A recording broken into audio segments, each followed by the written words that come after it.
Karine de Boissaison, bonjour. Bonjour Quentin. Confessez-moi un geste ou une habitude absolument pas écolo que vous continuez néanmoins à avoir. On est des êtres humains, on en a tous, il faut bien l'avouer. Alors, je dois vous avouer, je continue à manger de la viande et du bœuf.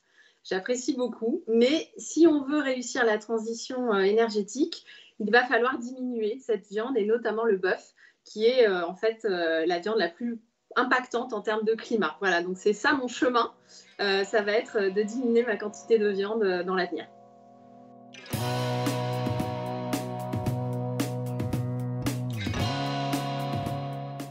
Bonjour à tous et bienvenue au Talk Décideur du Figaro avec aujourd'hui en visio sur mon écran et sur le vôtre Karine de Boissaison qui essaie de manger moins de viande au déjeuner et au dîner mais qui est surtout directrice du développement durable chez EDF. Donc Karine de Boissaison, vous préférez le terme développement durable à RSE, vous, ça dépend comme ça des sociétés.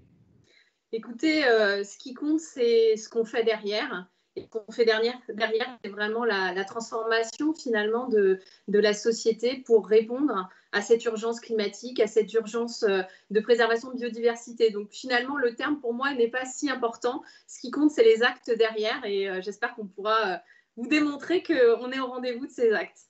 Eh ben, démontrons-le. Aujourd'hui, ces directeurs justement de développement durable ou de RSE, elles sont largement populaires. Vous en êtes la preuve, hein, puisque c'est vous qui êtes interviewé aujourd'hui. Les entreprises aiment bien les mettre en avant, ce qui montre que les enjeux sont de taille, mais aussi que c'est une nécessité en matière de marque employeur aujourd'hui. On ne peut pas être une grande entreprise et ne pas avoir de directeur RSE ou de développement durable.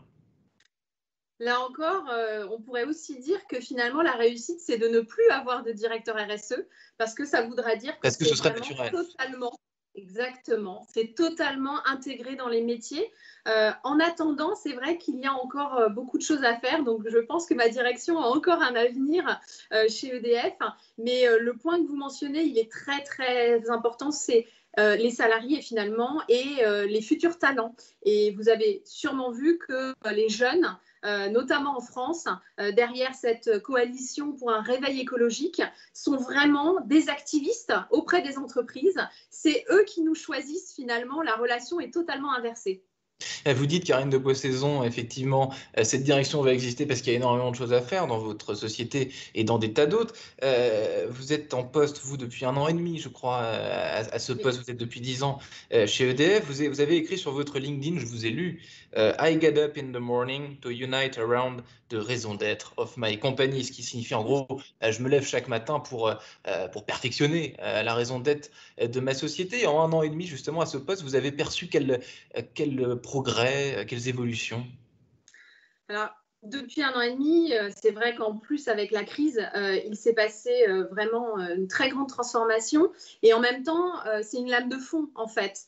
Surtout quand on est une entreprise comme EDF, service public, cette notion de raison d'être que vous avez mentionnée, je dirais qu'elle existe depuis 1946 dans le groupe. C'est vraiment servir l'intérêt général.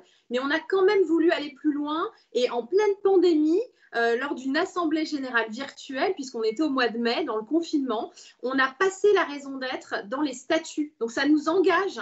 Et ça, je pense que c'est vraiment une preuve de l'engagement, encore une fois, du groupe et surtout de s'aligner finalement. Nos 165 000 salariés s'alignent derrière cette ambition qui est à la fois la neutralité carbone, donc on chasse le CO2, la préservation des ressources, le bien-être et le développement. Et je pense que bien-être et développement, c'est des notions qui nous parlent en ce moment d'autant plus.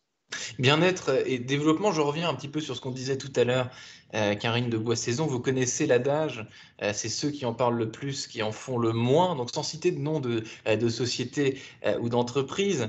Est-ce que c'est quelque chose que vous observez concernant le RSE? Est-ce qu'il y a quelques mauvais élèves, peut-être un petit peu fallacieux, qui aiment bien évoquer le sujet, le mettre en étendard, mais qui finalement ne le font que pour des raisons de marketing et de vitrine?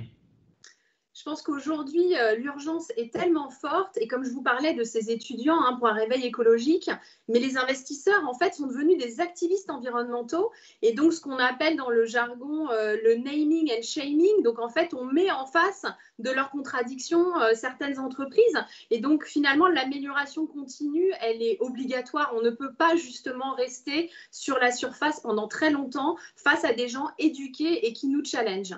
On peut plus mentir aujourd'hui à ce sujet, Karine de Boisson. C'est En ça que tout vous cas, dites. je pense que assez vite, on est mis face à des contradictions. Ça ne veut pas dire qu'on a les solutions tout de suite. Si c'était simple, on aurait résolu un certain nombre de sujets depuis longtemps. Donc la complexité, et notamment le lien climat-biodiversité, elle est là et il ne faut pas la nier. Et donc il faut accompagner ceux qui sont peut-être un peu en retard pour les aider à faire cette transition. Avant d'entrer chez EDF il y a 10 ans, donc je l'ai dit tout à l'heure, déjà 10 ans. 10 ans que vous êtes chez EDF. Vous avez travaillé pendant 10 ans également, je crois, dans la banque d'affaires britannique Morgan Stanley. Qu'est-ce qui a provoqué, qu'est-ce qui a motivé ce pivot dans le secteur de l'énergie française cette fois?